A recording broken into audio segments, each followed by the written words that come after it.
અમદાવાદના હૃદયમાં છુપાયેલો છે એક અનમોલ વારસો. આ છે આપણી હેરિટેજ સ્ટ્રીટ, જ્યાં દરેક દિવાલ એક વાર્તા કહે છે. એક નાનકડો કિસ્સો કહું. એક દિવસ નાનો આરવ પોતાના દાદા સાથે અહીં ફરવા આવ્યો. ત્યારે દાદાએ કહ્યું હતું કે આ ફક્ત ગલીઓ નથી, આ આપણો ઇતિહાસ છે. વાત એકદમ સાચી છે. ક્યારેક અહીં એવા વેપારીઓ રહેતા જેમણે આખા વિશ્વ સાથે વેપાર કર્યો હતો. મંદિરોની ઘંટડીઓ અને પંખીઓના કલરવ વચ્ચે અહીંનું વાતાવરણ એકદમ જીવંત લાગે છે. આરવની જેમ આપણને પણ સમજાય છે કે આ ફક્ત એક જગ્યા નથી, આ આપણું ગૌરવ છે અને આપણા ભૂતકાળને ઓળખવો અને સાચવવો એ જ આપણી સાચી ઓળખ છે. તો ચાલો, ભારતના પ્રથમ યુનેસ્કો વર્લ્ડ હેરિટેજ સિટી અમદાવાદની પોળોના આ 600 વર્ષ જૂના જીવંત વારસાને સમજવા માટે આજના આ વિશ્લેષણમાં જરા ઊંડાણપૂર્વક ઉતરીએ. હવે જરા વિચારવા જેવી વાત છે. એક એવા વિસ્તારની કલ્પના કરીએ જ્યાં કોઈ ઔપચારિક પોલીસ વ્યવસ્થા જ ન હોય, કોઈ આધુનિક સિક્યુરિટી કેમેરા નહીં કે સરકારી દેખરેખનું કોઈ કડક માળખું નહીં. આજના સમયમાં તો આ બધું અરાજકતા જેવું જ લાગે, ખરું ને? છતાં નવાઈની વાત એ છે કે પૃથ્વી પરના કેટલાક સૌથી સુરક્ષિત, એકબીજા સાથે ગાઢ રીતે જોડાયેલા અને એકદમ શાંતિથી ચાલતા સમુદાયોમાંનો એક અહીં વસે છે.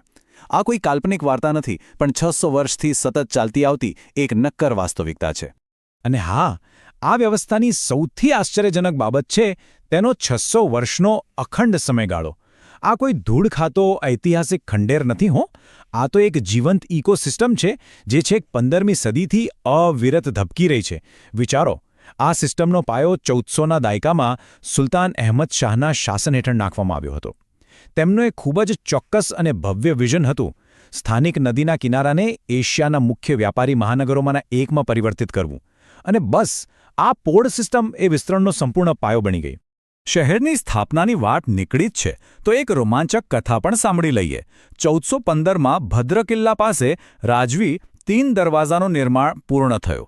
લોકવાયકા એવું કહે છે કે એક રાત્રે ખ્વાજા સિદ્દીક કોટવાલ નામના ચોકીદારે ધનની દેવી લક્ષ્મીજીને શહેર છોડીને જતા જોયા.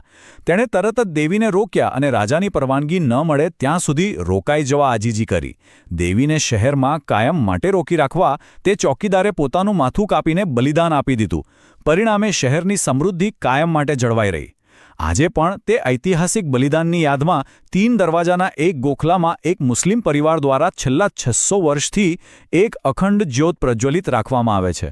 આ વાર્તા શહેરના સાંસ્કૃતિક સૌહાર્દનું કેટલું સુંદર ઉદાહરણ પૂરું પાડે છે. તો આપણે ક્યારના પોળ વિશે વાત કરીએ છીએ, પણ આ પોળ ખરેખર છે શું? મૂળભૂત રીતે પોળ એ ખૂબ જ ગીચ અને સંગઠિત રહેણાંક વસાહત છે. પણ અરે, આ કોઈ આડેધડ ઊભા કરી દીધેલા મકાનો નથી. તેનું આયોજન ખૂબ જ ચોક્કસ અને હેતુપૂર્વકનું હતું. આ મકાનો મૂળ રૂપે ચોક્કસ વેપાર, જ્ઞાતિ અથવા ધાર્મિક જૂથો માટે જ બનાવવામાં આવ્યા હતા અને તેઓ મહાજન તરીકે ઓળખાતા ઔપચારિક વેપાર સંગઠનોની આસપાસ ગોઠવાયેલા હતા. એટલે કે કાપડ વણકરો માટે એક આખી પોળ, મેટલ વર્કર્સ માટે બીજી અને મસાલાના વેપારીઓ માટે તદ્દન અલગ પોળ. આખું પાડોશ એક હાઇપર સ્પેશિયલાઇઝ્ડ ડિસ્ટ્રિક્ટ તરીકે કામ કરતું. અને આ સ્કેલ કોઈ નાનું સૂનો નથી. અમદાવાદમાં આવી 1-2 નહીં, પણ લગભગ 360 જેટલી નાની વસાહતો એટલે કે પોળો આવેલી છે. આ બધી પોળો એકસાથે મળીને એક વિશાળ, એકબીજા સાથે જોડાયેલું સાંસ્કૃતિક નેટવર્ક બનાવે છે. સાચું કહું તો આજના આધુનિક શેરી આયોજકો માટે આખી આ વ્યવસ્થા એક મોટો ખજાનો છે જેમાંથી ઘણું બધું શીખી શકાય તેમ છે. ચાલો જરા આગળ વધીએ અને જોઈએ કે આ આર્કિટેક્ચર કેવી અદ્ભુત રીતે વિકસે છે. આજના આધુનિક સબર્બન ડિઝાઇનમાં આપણે મોટાભાગે બંધ શેરીઓ જોઈએ છીએ, જેને કર્લ ડિસેક કહેવાય, જે ફક્ત વાહનો માટે બનેલા ડેડ એન્ડ હોય છે અને તે માણસોને એકબીજાથી અલગ પાડે છે. એની સરખામણીમાં પેલી 15મી સદીની પોળનું આયોજન તો જુઓ, અદ્ભુત. તેના રસ્તાઓ કોઈ વૃક્ષની ડાળીઓની જેમ ફેલાતા. મુખ્ય રસ્તો નાની ગલીઓમાં વહેંચાય, જે આગળ જઈને સાંકડા માર્ગોમાં ફેરવાય. બહારથી આવતા દુશ્મન સૈન્ય માટે તો આ એક ભૂલભુલામણી જ હતી, પણ સ્થાનિક લોકો માટે ક્યારેય ડેડ એન્ડ ન હતો, કારણ કે ત્યાં છુપા રસ્તાઓ અને ઇમારતો વચ્ચે ગુપ્ત દરવાજાઓ હતા, જે અલગ અલગ પોળોને અંદરથી જોડી રાખતા. એટલે કે મુખ્ય રસ્તા પર ગયા વિના જ એક વિસ્તારમાંથી બીજા વિસ્તારમાં આસાનીથી જઈ શકાતું. ચાલો હવે શેરીઓમાંથી ઘરની અંદર જઈએ. પોળની દરેક પરંપરાગત હવેલીની જો કોઈ સૌથી મોટી વિશેષતા હોય તો તે છે તેનો ચોક. આ ઘરની અંદરનું એક ઓપન એર આંગણું છે. ખરા અર્થમાં આ ઘરનું ધબકતું હૃદય છે. પણ આ માત્ર કોઈ ખાલી જગ્યા નથી. આ તો એન્જિનિયરિંગનું એક મોટો ચમત્કાર છે. તે એક વિશાળ થર્મલ ચીમની તરીકે કામ કરે છે. ખુલ્લી છત બહારની દિવાલોને ગરમ કર્યા વિના ઘરની અંદર પુષ્કળ સૂર્યપ્રકાશ ખેંચી લાવે છે અને તાજી હવાને સીધી રહેણાંક જગ્યાઓમાં ઉતારે છે. આ એ જમાનાની સંપૂર્ણપણે નેચરલ એર કન્ડિશનિંગ પદ્ધતિ હતી એમ કહીએ તો ખોટું નથી. અને આ બધું જોતા સમજાય છે કે આપણા પૂર્વજો વિજ્ઞાનને કેટલી ઊંડાણપૂર્વક સમજતા હતા. હવેલીના લાકડાના ઝરૂખા પર જટિલ કોતરણીવાળી જાળી લગાવવામાં આવતી. આ જાળીઓ પ્રાચીન ભૌતિકશાસ્ત્રનું, ખાસ કરીને વેન્ચુરી ઇફેક્ટનું એક ઉત્તમ ઉદાહરણ છે. થાય છે એવું કે જ્યારે ગરમ પવન લાકડાની આ જાળી સાથે ટકરાય છે ત્યારે હવાને કોતરેલા નાના છિદ્રોમાંથી પસાર થવા માટે દબાણ મળે છે. હવા સંકુચિત થવાથી તેનો વેગ વધે છે અને જ્યારે તે ઘરની છાયડાવાળી જગ્યામાં પ્રવેશે છે ત્યારે તે એકદમ ઠંડી પડી જાય છે. વીજળીની શોધના સદીઓ પહેલાં આ લોકોએ ઘરને ઠંડુ રાખવાની આટલી જોરદાર પદ્ધતિ વિકસાવી હતી. છે ને કમાલ? હવે આ સાંભળીને તો ખરેખર મજા પડી જાય એવી વાત છે.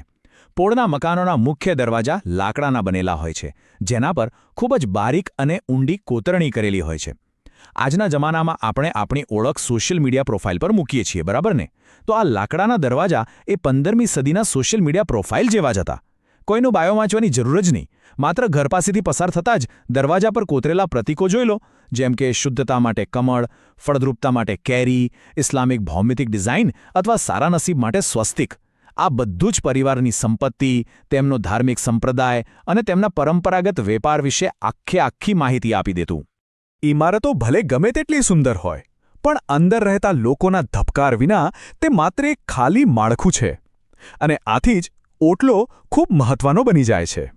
ઓટલો એટલે ઘરના મુખ્ય દરવાજાની બહારનો એવો ઊંચો ભાગ, જ્યાં ઘરની ખાનગી જગ્યા જાહેર રસ્તા સાથે ભળી જાય છે. આ દૈનિક સામાજિક જીવનનું અત્યંત હૂંફાળું કેન્દ્ર છે. વહેલી સવારે અહીં વૃદ્ધ મહિલાઓ રંગોળી બનાવતી જોવા મળે અને સાંજે પડોશીઓ શાકભાજી સુધારવા, ચા પીવા અને આખા દિવસની પંચાત કરવા માટે અહીં જ ભેગા થાય. ઉત્સવો વખતે તો આ જ જગ્યા આખી ઉજવણીનું મુખ્ય કેન્દ્ર બની જાય છે. હવે આજના આધુનિક દૃષ્ટિકોણથી જોઈએ તો એક પ્રશ્ન ચોક્કસ ઊભો થાય.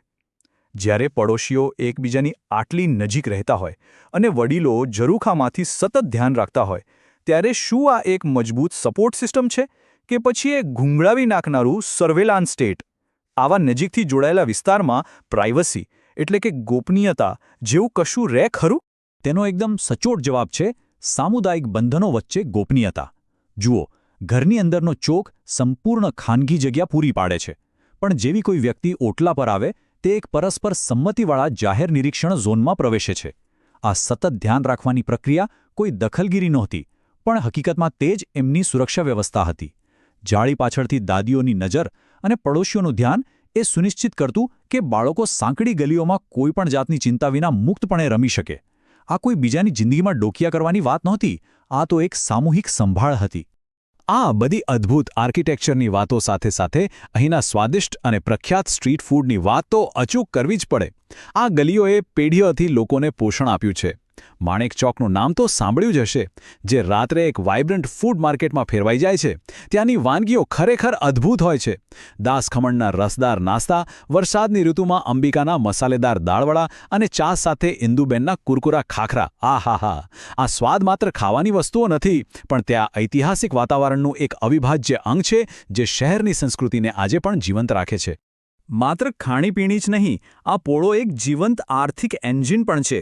આજે પણ આ પરંપરાગત હવેલીઓના ભોંયતળિયે માસ્ટર કારીગરો કામ કરતા જોવા મળે છે.